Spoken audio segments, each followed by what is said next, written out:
Hi, this is Jacksonville Jumbo Shrimp broadcaster Scott Kornberg. It's time to take a listen back to the week that was in the Miami Marlins organization with AAA Jacksonville, AA Pensacola, High A Beloit, and Low A Jupiter. First in Jacksonville. It's been a rough week so far for the Jumbo Shrimp. They're looking for a series split on Sunday behind Freddie Tarnok on the hill.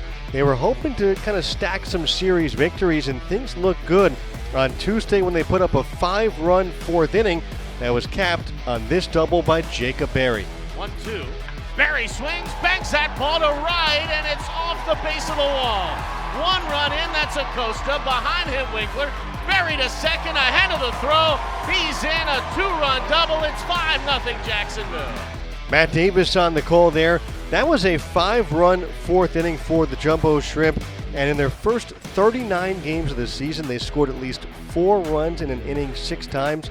In a 7-game stretch from Tuesday at Norfolk last week to Tuesday against Memphis this week, they scored 4 runs or more in an inning 7 times. But the offense has tailed quite a bit since then. The Jumbo Shrimp 3 runs on Wednesday, 2 runs on Thursday, 3 runs and a win on Friday, and then Saturday they only scored a run on 3 hits. So things have really cooled. They're hoping that Freddie Tarnok gives them a really good start. The offense awakens against a likely bullpen game for the Memphis Redbirds in Sunday's series finale. Hey everybody, this is Pensacola Blue Wahoos broadcaster Eric Raymer with an update on the Marlins AA affiliate. Since we last spoke, things have taken a turn for the worse for the Blue Wahoos, who last night fell 2-0 to the defending Southern League champion Birmingham Barons, and have now lost 5 in a row for the second time in 3 weeks. The Wahoos send Orlando Ortiz Mayer to the mound this afternoon, looking to avoid being swept at home in a 6-game series for the first time in team history. And just as the Wahoos have gone cold, the Biloxi Shuckers have gotten hot. The Wahoos were just a game out of first place as recently as Wednesday night.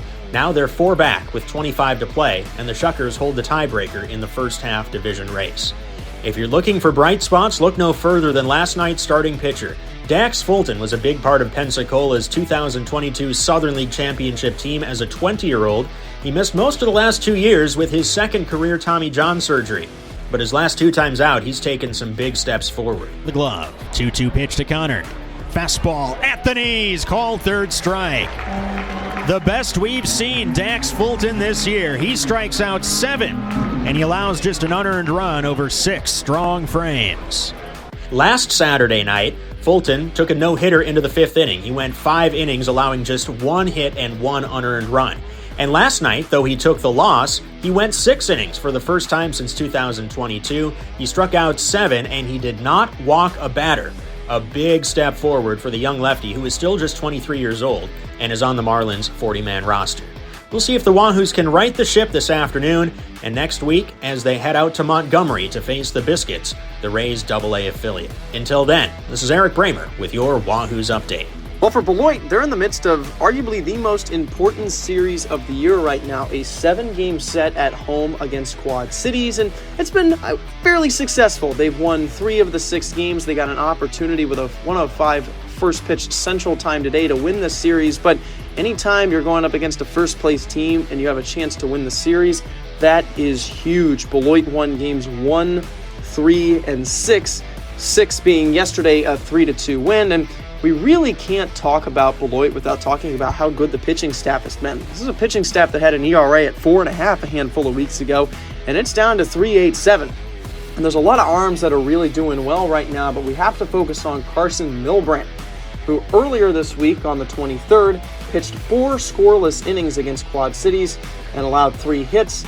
He walked 1 and he struck out 6. He has an ERA of 2.63 so far in the month of May, and an ERA of 2.5 in general in 6 starts for the Sky Carp. It's a big reason as to why Beloit currently is just 3 games out of first place Quad Cities and only a game and a half behind Cedar Rapids. So a win today would go a long way.